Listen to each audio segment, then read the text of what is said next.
Just a quick disclaimer about the plot in general. As I go abridged as hell on this thing, I will forget details and add them in after the fact because I don't want to do the voiceover 3 times in a row. And just in general, if something just seems off or weird, or maybe even a little bit problematic about, like, the plot and stuff, just take it with a grain of salt. I would have refined it when I got there, but at some point, like, developing the story got a little bit less interesting, and just the further we go, it's like a weather report, the further we go out, the further it's gonna turn into that stuff and get more brief. So I apologize in advance, just imagine it's more nuanced and cool than it actually is.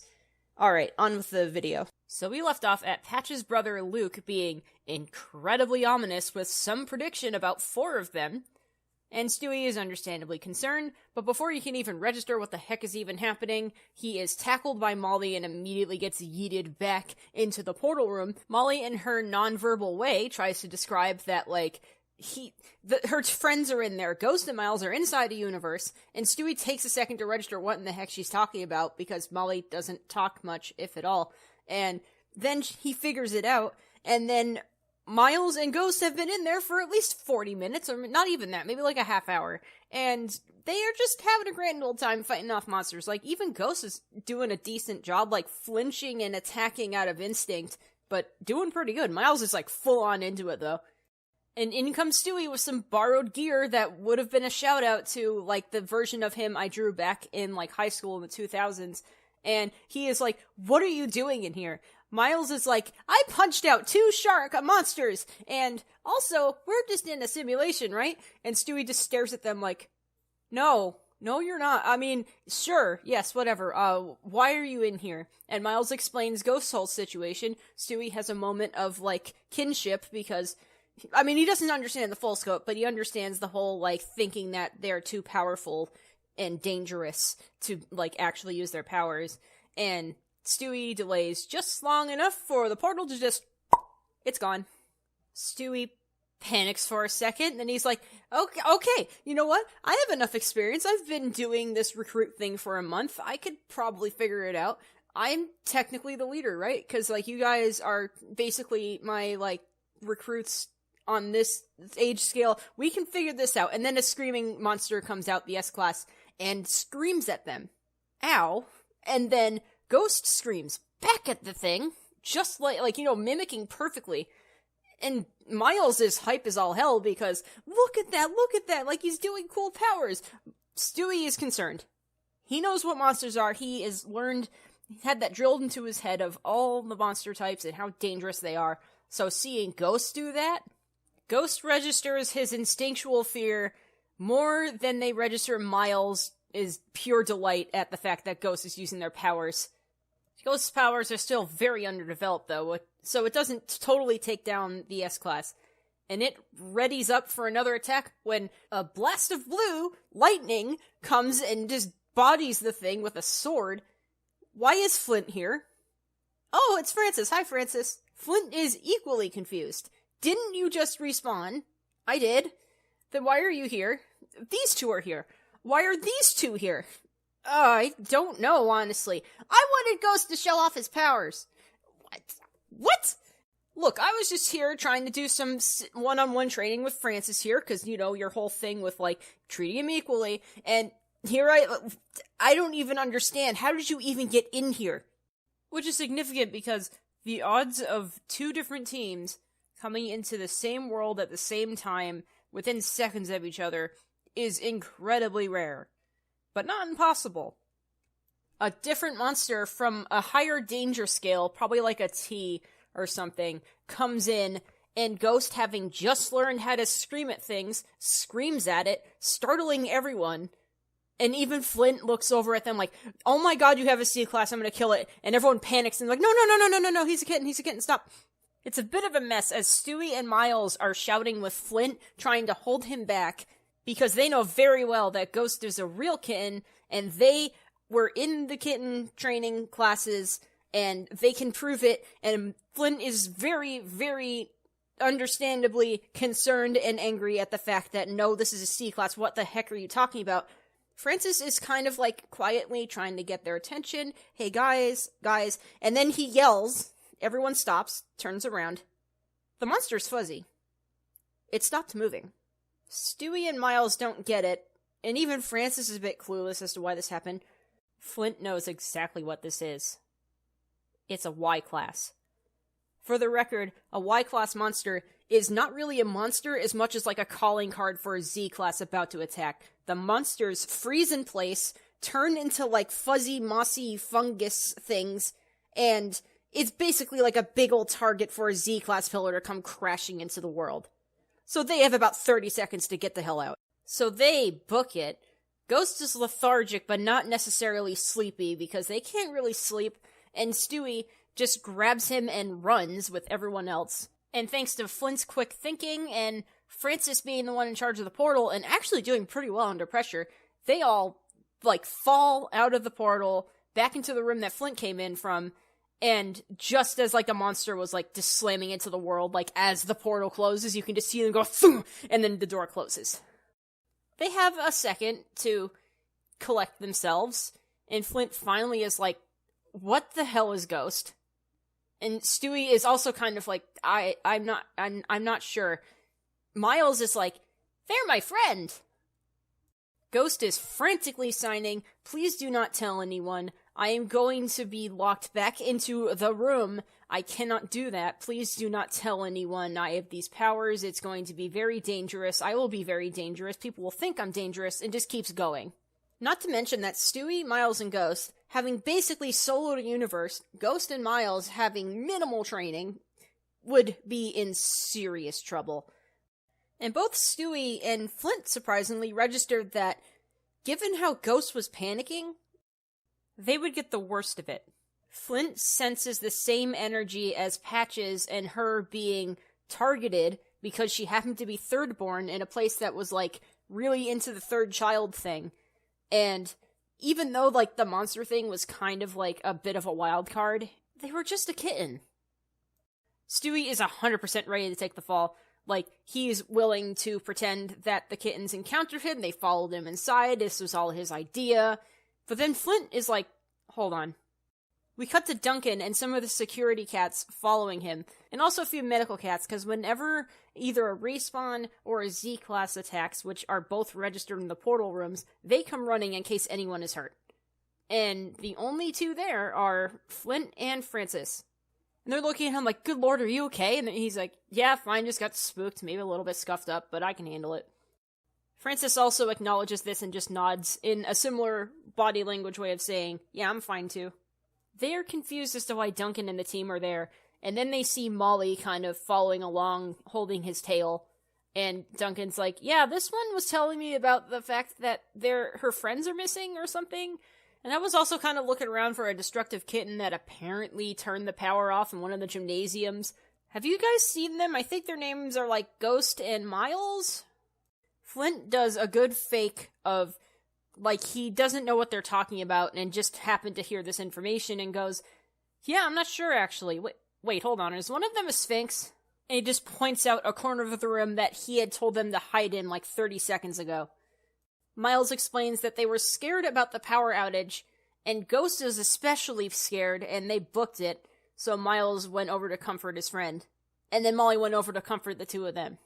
Ghost being so terrified that they're going to be found out, that they perfectly method act the fact that they were scared by the power outage, and then suddenly Flint and Francis popping into the room and seeing the end of a Z-class attack.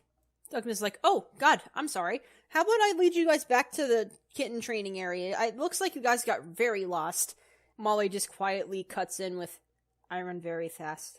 And Duncan's like, you sure do. All right. Well, you two seem to be good. I'll let the medical guys check you out just to be sure. But, report the Z-class sighting to Pickett. And just, have a good night, okay? Like, be safe, please. And Flint and Francis give a nod as Duncan walks out with Ghost and Miles and most of his security guards, which are like maybe like one or two that were with him. The third one stays to help out with the medical guys. On his way out, he encounters Stewie, who has not changed out of the gear yet, and he looks over and is like, oh, hey, Stanley? I just heard you passed the security exam. Well done. I can't wait to have you as one of my team later. Stewie does, like, a slow nod, a little noise of, like, acknowledgement and, like, a thumbs up. And, like, Dunk is like, oh, don't worry, you don't need to be so shy. Good job, buddy. And then does, like, a backslap and just keeps going. Miles and Ghost giving him eye contact, and Stewie, like, as Duncan is walking away, giving them eye contact, like, I can't believe that worked. And then, like, both of them go their separate ways. As Flint catches up and starts walking and talking with Stewie, he goes, you're darn lucky I listened to Luke. He's precog dominant, you know. He always gives out, like, these 5-word blips of the future, and he told me, cover for them, and you should probably leave now to your mission. And all of his visions are confusing as hell, but, you know, I don't ever not listen to them anymore, only for the fact that the last time I didn't listen, Patches respawned. Stewie double takes because Patches never mentioned this, and he's like, oh yeah, this was like 2 years ago, and we were being dumb. See, we lived in a branch where, like, everyone was super, super into being, like, grandchildren of Bastet, and, you know, like, the third kid who's born in a set of 3 is automatically the bad luck one. Like, no matter what happens, it's always their fault, and they're influencing their siblings, or something stupid like that. They're watched like hawks, while other cats, who aren't even, like a set of twins or something, the twin cats will get away with everything, but the third born, they so much as breathe the wrong direction, and they're just, it's stupid. And me, being a genius, was like, why don't we go into a universe? Or, like, it's a sim one, it's fine. We'll go in a simulation universe, and we're gonna have some bonding experiences, you're gonna get experience, I will take the fall, it will be fine. Luke said something about, like, how we're gonna lose a life, and me, again, being stupid, was like, oh, come on, you're being all worrisome, it's fine. Although, to be fair, we didn't realize he was precog dominant at the time. And you'll never guess what happened. A G-Class came in and busted us up. We were lucky that Luke was outside to begin with, and he had called in some help, and both of us lost a life. As expected, Patches got into trouble, and then at the same time, Mom was like, okay, we can't live here in this branch anymore, and we moved to this branch. They are considerably more chill about, like, the third child thing. I don't even think they care in here, so that's nice. Stewie kind of cuts him off in the middle of the rambling part, and goes like, wait, you respawned? What did that look like to you? And Flint goes, oh, I just saw, like, a copy of myself or something. Like, we were staring at each other, and then I fell down into a void, and then I woke up in a hospital bed. What about you? What did you see? Stewie notices that nothing about a cat skull or 2 other echoes of cats trying to drag him away were any part of this. So he just says, like, yeah, I saw the same thing. That's it. Anyway, Patches is fine now. You should probably go see her. She's worried about you. And Flint just kind of walks off, and Francis goes like, I'll see you back in the dorms, okay? And, like, Stewie just nods and keeps on walking. And then we get some parallel shots of Stewie walking back in the medical dorms and Ghost walking around the scientific area. Both of them kind of determined. Well, Ghost is more determined than Stewie is. And then we see Ghost walk up to Daisy, and Daisy's like, oh, hey, what's up? I heard about it. And then Ghost is like, what am I? Daisy has a look of fear and then resignation as she goes, I was hoping to tell you this when you were older, but you should know. Meanwhile, Stewie finds Patches, and Sandy is also there too. Sandy being, like, the supportive girlfriend, and then kind of backs off, and then doesn't back off as much when she realizes, oh, that's Stewie, okay, it's fine. And Stewie is, like, you know, sitting with them and saying hi, and Patches is like, where have you been? And he's doesn't have the gear on anymore, but he still kind of has, like, the collar, and realizes he has the collar on, and it's like, don't worry about it. So how are you guys doing? And they just so happen to stand in the same manner as he stood in the respawn void, with Patches on his right and Sandy on his left. And, like, Patches does, like, one of those, like, comforting arm touches thing, and Sandy does, like, a cool shoulder tap thing. as they both kind of are about to be like, yeah, you know, we're all chill, that was cool. And then they have a moment of recognition where, like, something just snaps in their brain and they register it. Without even thinking, all three of them, one by one, show off the arm scars. Stewie seeing his for the very first time. And they look at each other. They're the Alpha Trio. Okay, so now here's my afterthoughts portion of this bit of the chapter.